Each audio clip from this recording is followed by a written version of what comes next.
अस्सलाम वालेकुम। देसी एंड स्पाइसी फूड में खुशामदीद।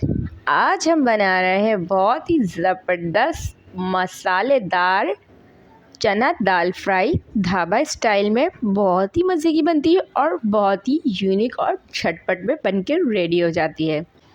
तो चने की दाल तो आपने बहुत तरह की खाई होगी, लेकिन आज की दाल है बहुत ही ज़बरदस्त और स्पेशल। तो वीडियो को बिल्कुल भी मिस नहीं करना है, लाजमी एंड तक देखना है और वीडियो पसंद आएगी तो लाइक ज़रूर करना है। तो चलें स्टार्ट करते हैं।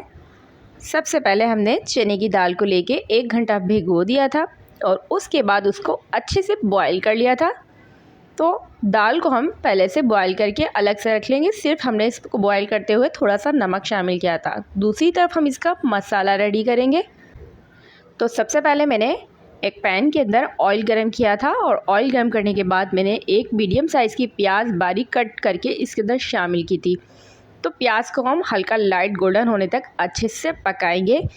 तो प्याज जब तक हमारी गोल्डन हो रही है, अगर आपने अभी तक चैनल को सब्सक्राइब नहीं किया तो जल्दी से जाके चैनल को सब्सक्राइब कर दें, साथ ही बेल आइकन को लाजमी प्रेस कर दें ताकि आपको हमारी हर आने वाली वीडियो का नोटिफिकेशन मिलता रहे। वीडियो पसंद आए तो लाइक ज़रूर किया करें। तो प्याज हमारी यहाँ गोल्डन हो रही थी, साथ साथ मैंने लहसुन अदरक का पेस्ट भी 2 खाने के चमचे इसके साथ शामिल कर दिया ताकि वो भी अच्छे से प्याज के साथ पक के गोल्डन हो जाए। और प्याज के साथ जब लहसुन पक जाएगा तो लहसुन का कच्चापन भी ख़त्म हो जाएगा। तो बस लाइट गोल्डन होने तक हम इसको पकाएंगे। तो प्याज यहाँ हमारी गोल्डन हो चुकी थी और लहसुन अदरक भी उसके साथ अच्छे से गोल्डन हो गया था। तो अब हम इसके अंदर थोड़ा सा पानी शामिल करेंगे ताकि हमारी प्याज जले नहीं और मसाला हमारा अच्छे से भुन जाए। तो थोड़ा सा पानी हम साथ साथ शामिल करेंगे ताकि प्याज का ये जो प्यारा सा कलर है ये ख़राब ना हो और ये जले नहीं। उसके बाद अब हम इसके अंदर शामिल करेंगे बारीक कटे हुए टमाटर। 2 टमाटर हम 2 से 3 बारीक टमाटर कट करके वो इसमें शामिल करेंगे ताकि टमाटर भी हमारे अच्छे से सॉफ्ट हो जाएं। तो ये देखें, तो 2 से 3 मिनट तक हमने टमाटरों को अच्छे से पकाना है ताकि टमाटर सॉफ्ट हो जाए। तो ये देखिए टमाटर हमारे कितने ज़बरदस्त से सॉफ्ट होने लगे हैं। तो बहुत ही ज़बरदस्त और बहुत ही झटपट से आज का ये हमारे मसालेदार चना फ्राई दाल बन के रेडी हो रहा है, जो बहुत ही मज़े का बनता है और बहुत ही कम टाइम में बन के रेडी हो जाता है। तो बस यहाँ टमाटर हमारे लगभग सॉफ्ट हो चुके थे, तो आप देख सकते हैं, और साथ साथ मेरा मसाला भी अच्छे से भुन चुका था। तो ये देखें, अब हम इसके अंदर शामिल करेंगे कुछ स्पाइसेस। तो सबसे पहले हम इसके अंदर शामिल करेंगे कश्मीरी लाल मिर्च। तो कश्मीरी लाल मिर्च हम सिर्फ कलर के लिए शामिल करेंगे। तो सबसे पहले कश्मीरी लाल मिर्च मैंने इसके अंदर शामिल की थी। उसके बाद मैंने इसके अंदर शामिल किया था 1 टीस्पून कुटा हुआ ज़ीरा, 1 टीस्पून मैंने हल्दी शामिल की थी, 1 टीस्पून मैंने कुटा हुआ धनिया शामिल किया था, और साथ ही मैंने इसके अंदर शामिल की थी 1 टीस्पून रेड चिली पाउडर और 1 टीस्पून कुटी हुई लाल मिर्च मैंने इसमें शामिल की थी। और सारे स्पाइसेस को अच्छे से हम इसके साथ मिक्स करेंगे और इसको पकाएंगे। और मसालों के साथ अच्छे तरीके से सारे स्पाइसेस को हमने कम से कम 2 से 3 मिनट पकाना है, क्योंकि जितने अच्छे से हमारे मसाला भुना हुआ होगा इतनी ही हमारी मज़ेदार सी दाल बनेगी। तो बाद लोगों को शिकायत होती है कि उनका मसाला मज़ेदार नहीं होता क्योंकि उनके मसालों में कच्ची कच्ची स्मेल रह जाती है। तो यहाँ आप कोशिश करें कि अगर आपको लगे कि आपका मसाला लग रहा है तो आप उसके अंदर थोड़ा पानी भी शामिल कर सकते हैं, लेकिन मसालों को कम से कम अच्छे तरीके से 2 से 3 मिनट के लिए भूनना है। साथ ही मैंने इसमें नमक शामिल किया था, तो दाल को बॉयल करते हुए भी मैंने नमक शामिल किया था, तो इसी वजह से मैंने इसके अंदर नमक 1/2 टीस्पून ही शामिल किया है।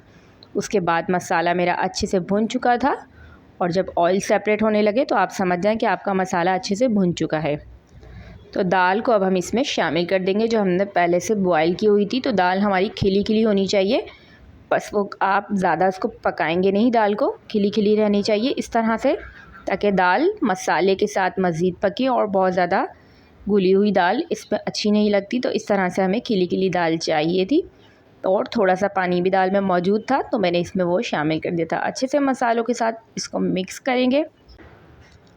ये देखिए ज़बरदस्त सी दाल हमारी मिक्स हो चुकी थी। अब साथ ही मैंने 1/2 टीस्पून इसमें गरम मसाला शामिल किया है। तो गरम मसाला लाजमी आप एंड में शामिल करेंगे, इससे बहुत ज़बरदस्त खुशबू आती है। अच्छे से इसको करेंगे मिक्स और दाल को मसालों के साथ मज़ीद हम ढककर पकाएंगे 4 से 5 मिनट के लिए। ताकि जो हमारी दाल है वो भी स्पाइसेस के साथ मज़ेदार सी थोड़ी सी पक जाए और मज़ेदार टेस्ट आ जाए दाल में भी। तो बस 4 से 5 मिनट हो चुके थे और बिल्कुल लो फ्लेम पर हमने इसको पका लिया था दाल को। तो ये देखें ज़बरदस्त सी हमारी खिली खिली सी दाल चना दाल फ्राई रेडी हो चुकी थी। और अब मैं इसके अंदर शामिल करूँगी मोटी मिर्चें बारीक कटी हुई और साथ ही फ्रेश हरा धनिया भी हम इसमें शामिल करेंगे। तो बस शामिल करने के बाद ढक कर इसको मज़ीद हम 2 मिनट के लिए पकाएंगे ताकि हरा धनिया और हरी मिर्चें भी अच्छे से पक जाएं। और झटपट सी हमारी मसाला दाल फ्राई बनके रेडी हो चुकी थी। तो ये देखें कितना ज़बरदस्त इसका कलर आ रहा है, बहुत ही मज़े की बनती है, बहुत ही डिलीशियस और बहुत ही कम टाइम में बनके ये रेडी हो जाती है। और अगर आपने इस तरह से दाल कभी नहीं बनाई तो आप लाज़मी इसको बनाएं। तो ये नान के साथ, पराठों के साथ और चपाती के साथ बहुत ही ज़्यादा मज़े की लगती है। तो आप इसको लंच टाइम में बनाएं या फिर आप इसको डिनर में भी बना सकते हैं।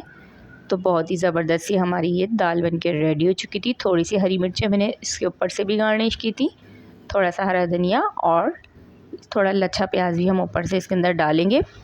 तो यहाँ दाल हो चुकी थी मेरी रेडी, बहुत ही मज़ेदार सी खुशबू आने लगी थी।